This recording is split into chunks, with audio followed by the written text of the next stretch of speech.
Sophie Hénaf, bonjour. Bonjour Christophe. Un grand merci d'avoir accepté l'invitation de la Fringale culturelle. Je vous en prie, merci de m'inviter. Alors c'est une grande joie de vous rencontrer pour votre roman Poulet grillé. Si je ne me trompe pas, c'est même votre premier roman. C'est mon premier, oui. Ouais. Alors ça c'est super parce que vos premiers pas pour moi vous les avez complètement réussis. Parce que Poulet grillé c'est très drôle. Merci beaucoup. Et on est dans la comédie policière. Oui, en fait j'aime le policier. J'aime la comédie, les romans de copains pour être plus précis. C'est vraiment ce que je lisais beaucoup avant. Et je voulais faire un roman de copains, puis je voulais faire un polar aussi, puis puis au bout d'un moment je me suis dit tiens, ça serait pas bête de faire les deux en même temps. Et voilà, c'est une idée que j'avais eue pour un polar et une idée que j'avais eue pour un roman de copains. Je me suis dit, je l'ai fait matcher et puis on verra ce que ça donne. Comment est née l'idée Alors c'est simple, dans la police il y a dans tout ce personnel, il y en a, ils sont pas top. Il y a des alcooliques, il y a des écrivains d'ailleurs. Oui, c'est pénible les Oui, c'est bien. Il y a des porte-poisses, ça c'est très drôle pour le ressort comique. Et comment est née cette idée de vouloir tous les réunir pour en faire une équipe de bras cassés ? En fait, c'est une question que je m'étais posée déjà une fois. C'est vrai que le côté fonctionnaire fait que c'est plus difficile souvent de licencier ou de se séparer des éléments qui sont perturbants. Or, dans la police, on est vite perturbant, on est souvent à la marge. Et je me suis dit, qu'est-ce qu'ils en font, tous ces gens ? Je voyais Olivier Marchal aussi, je me disais, et si un jour il veut revenir dans la police, ils en font quoi ? Comment il sera perçu par ses collègues ? Et toujours avec cette idée de roman de copains qui traînait dans un coin de ma tête, je me suis dit, c'est ça, tous ces gens-là, je vais les mettre ensemble. Ils ont tous été rejetés de partout. Et si j'en faisais une équipe qui se soude ?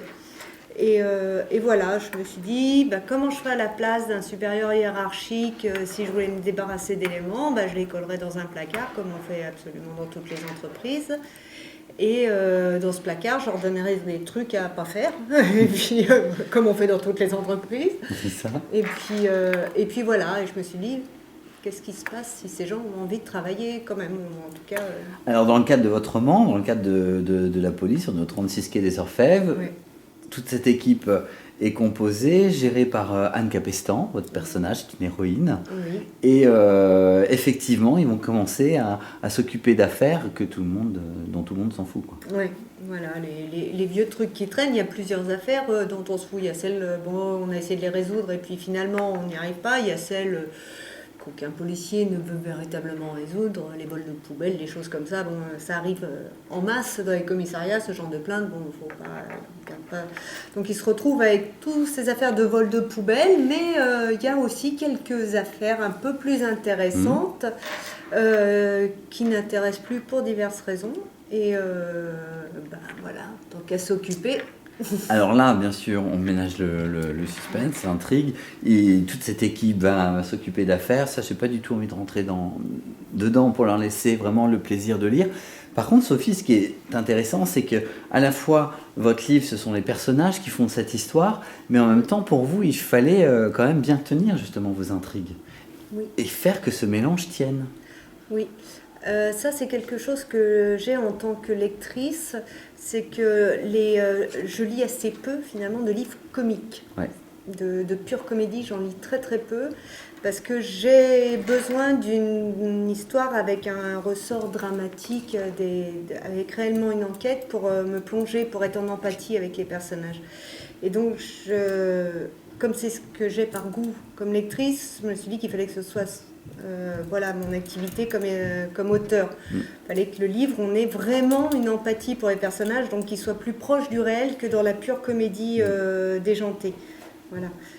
Donc j'ai beaucoup travaillé pour que mon intrigue se tienne. Exactement. Et il fait des puzzles dans tous les sens pour que voilà. Pour vous, c'est important qu'ils soient avec leurs différentes particularités, qu'il y ait le ressort comique sur chacun d'entre eux, mais de bien garder la crédibilité de l'histoire.